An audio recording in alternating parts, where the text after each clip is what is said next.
Bom dia, hoje sábado 4 de julho de 2020, data comemorativa nos Estados Unidos. Aquela nação comemora hoje o Dia da Independência.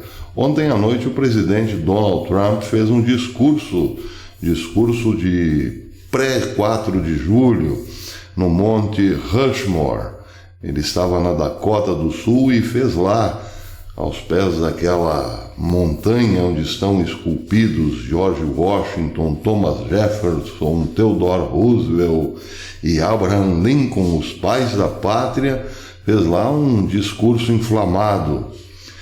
Pois bem, ontem mesmo, naquele momento em que Donald Trump discursava, o Departamento de Defesa norte-americano alertava ou informava o mundo que dois gigantes dos mares, dois de seus gigantes marinhos ou marítimos,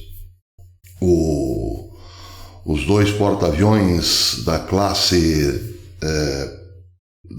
Nimitz, o USS Nimitz e o USS Ronald Reagan, estavam já escalados para o mar da China Meridional. Eles estão lá próximos às Filipinas, por lá, mas foram ordenados a se dirigirem para alguns exercícios militares exatamente no mar da China.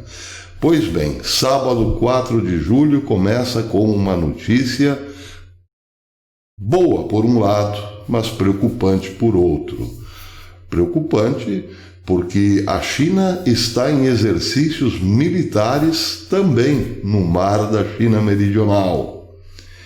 E boa porque existe uma reação clara por parte dos Estados Unidos, mas também de aliados importantes entre a Ásia e a Oceania em relação à China.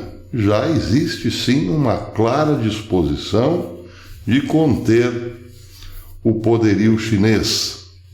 Bem, a matéria hoje que preocupa vai nesse sentido, em relação ao que comunicou ontem o Departamento de Defesa dos Estados Unidos. O Departamento de Defesa expressou preocupação com a decisão de Pequim de realizar os exercícios militares nas Ilhas Paracelso, no Mar da China Meridional, de 1º a 5 de julho. Amanhã, portanto, 5 de julho, terminam os exercícios militares da China naquelas águas. O Departamento de Defesa também observou que conduzir os gigantes, os dois porta-aviões, a uma área que abrange águas e territórios disputados é contraproducente aos esforços para avaliar as tensões e manter a estabilidade, porém necessários. A Marinha dos Estados Unidos, por sua vez, disse sim que está enviando os porta-aviões Nimitz e Ronald Reagan, bem como vários navios de guerra para o mar da China Meridional nos próximos dias para realizarem exercícios militares naquela parte do Pacífico. A frota americana indica que essas manobras estão planejadas. O seu anúncio, no entanto, ocorre logo após a China iniciar os seus exercícios militares de 5 dias, começando no dia 1º de julho, numa área disputada onde estão localizadas as Ilhas Paracelso, ilhas em disputa, no mar meridional da China. A agência F de notícia informa que o porta-voz da 7ª Frota dos Estados Unidos, o tenente Joe Jaley, disse que comunicou à imprensa que os grupos de ataque USS Nimitz e USS Ronald Reagan estão realizando operações no Mar das Filipinas e no Mar da China Meridional, que, abre aspas, oferece oportunidades avançadas de treinamento para as forças dos Estados Unidos e fornece aos comandantes combatentes uma flexibilidade operacional significativa, caso essas forças sejam convocadas para darem respostas a situações regionais. O porta-voz garantiu que a presença desses 2 porta-aviões na área não responde a nenhum evento político ou mundial, mas representa uma das maneiras pelas quais a Marinha dos Estados Unidos promove a segurança e a estabilidade e a prosperidade em todo o Indo-Pacífico, informou o tenente Joe Jaley. Ele é porta-voz da 7ª Frota dos Estados Unidos. A mesma agência de notícias informa que, em resposta a isso, o Ministério das Relações Exteriores da China comunicou ontem, também, dia 3, que as Ilhas Paracelso são território chinês, indiscutivelmente, e seus militares realizam manobras dentro da soberania do país, enquanto sugerem que a atividade de Washington é a razão fundamental que afeta ou tem afetado a instabilidade no Mar da China. Em relação às Ilhas Paracelso, outra matéria dá conta de que estão a 230 quilômetros ao sul da China, que controlam o arquipélago desde 1974. Já no Vietnã, as Filipinas, o Brunei e a Malásia também reivindicam seus direitos naquele território, que pode, eventualmente, conter valiosos depósitos de petróleo e gás. A matéria termina dizendo que Pequim constrói ilhas artificiais e implanta infraestrutura militar nos arquipélagos para consolidar o seu domínio, apesar dos protestos de seus vizinhos e dos Estados Unidos, que temem a crescente influência do gigante asiático na região. Bem, é claro que as ilhas, esse arquipélago, é um motivo de preocupação para os Estados Unidos na defesa dos interesses também de seus aliados, como Filipinas, por exemplo. Mas a questão vai muito além disso. A China é acusada formalmente hoje por Donald Trump, em vários de seus discursos, será responsável pela pandemia que afetou o Ocidente inteiro, praticamente, ceifando vidas e destruindo economias. Mas, mais do que isso, a China representa hoje uma ameaça em relação a novas possíveis pandemias. A própria China anunciou há poucos dias que o mundo precisa se cuidar porque vem por aí uma nova gripe do porco ou coisa parecida.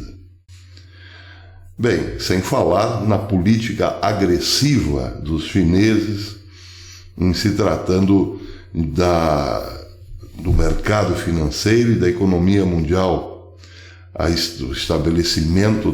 o reestabelecimento da Rota da Seda, influência política em outros países e assim por diante. Esse é o caldeirão fervente que move os Estados Unidos a uma ação mais firme em relação ao país oriental. Bem, as eleições americanas estão aí, são para novembro. É possível que alguma coisa quente aconteça até lá? Sim, é possível. Talvez não um confronto direto entre os dois países. Mas essas provocações tendem a esquentar muito até novembro, e uma vez que o presidente Donald Trump se reeleja, e Donald Trump tem chances absurdas, vamos dizer assim, de se eleger, essa temperatura numa pós-eleição, sim, será muito alta e terá que ser tratada de acordo. Então não podemos esperar que hoje as coisas se resolvam pacificamente. A China assumiu uma posição de protagonista na na busca da hegemonia na geopolítica e não tem demonstrado nenhum interesse em recuar. E os Estados Unidos, com todo o seu arsenal e com todo o seu histórico de ser o xerife do mundo desde a Primeira Guerra, tem que fazer o seu papel, evidentemente. Portanto, dois gigantes que, ao imprimirem movimento, não poderão parar tão facilmente. Tudo se definirá daqui até o fim do ano. Vencendo Donald Trump, a China, sim, podemos acreditar, terá sérias preocupações pela frente. Um minutinho. Sem falar, evidentemente, dos aliados americanos num possível conflito. Preciso lembrar que a Índia, que é uma potência bélica, está ali do ladinho da China, pode a qualquer momento entrar sim num grande conflito. O Japão certamente poderá fornecer bases importantes também num conflito com os Estados Unidos, a China com os Estados Unidos, sem falar no número grande de pequenos porta-aviões que o Japão possui. O Japão está sim se rearmando, para quem não sabe. E a Austrália já mandou dizer que vai investir pesado em defesa, defesa nuclear. E a Coreia do Sul ali segurando a onda da Coreia do Norte. A China certamente tem a Coreia do Norte com quem pode contar, e nesse momento algo em perspectiva com a Rússia. Mas de efetivo mesmo pode contar com a Coreia do Norte. Já os Estados Unidos, tendo a Índia ao seu lado, Austrália e Japão, demonstram sim muita força na região. O problema aí é o Paquistão. Para que lado poderá pender o Paquistão? O Paquistão tem uma desavença histórica com a Índia e poderia não se envolver num primeiro momento, esperando, quem sabe, um desgaste tanto da China quanto do Paquistão numa possível guerra. Tudo isso está em cima do tabuleiro, são peças bem instáveis, móveis e instáveis. Mas o fato é que lá, naquela região, as coisas tendem a ficar, sim, muito quentes. Daí porque a notícia ser, por um lado, boa, porque a China já encontra resistência, mas por outro, muito preocupante, porque uma vez que aquela região entra em conflito, certamente esse se estenderá por todo o mundo. Não é absurdo imaginar esse quadro. Bem, vocês estão vendo aqui, em relação à frota americana, esse é o USS Nimitz, um dos porta-aviões que está se deslocando para o mar meridional da China, uma cidade sobre a água. E esse aqui é o famoso USS Ronald Reagan. Os dois são da mesma classe, a classe Nimitz. Já o USS Nimitz, ele foi fabricado nos anos 60, ele começou a ser fabricado em 1968 e terminou de ser fabricado em 1972. Ele já participou de várias operações militares desde então. A propulsão do navio vem de 2 reatores nucleares de água pressurizada fabricados pela General Electric, que acionam 4 turbinas de 260 mil HPs. Para sustentação de emergência, ele possui 4 motores diesel de 10.720 HPs. Ele também tem como característica um número indefinido, um tempo indefinido de manutenção na água. Pode chegar aí a 20, 30 anos de operação ininterrupta. Bem, o USS Ronald Reagan, que é da mesma classe, também tem todas essas qualidades, pode também tem uma autonomia aparentemente ilimitada, pelo menos no mínimo aí 25 a 30 anos. Então, apenas detalhes a respeito desses dois monstros. Os dois juntos levam cerca de 12 mil pessoas. Cada um tem a capacidade de levar 6.000 a 6.500 tripulantes.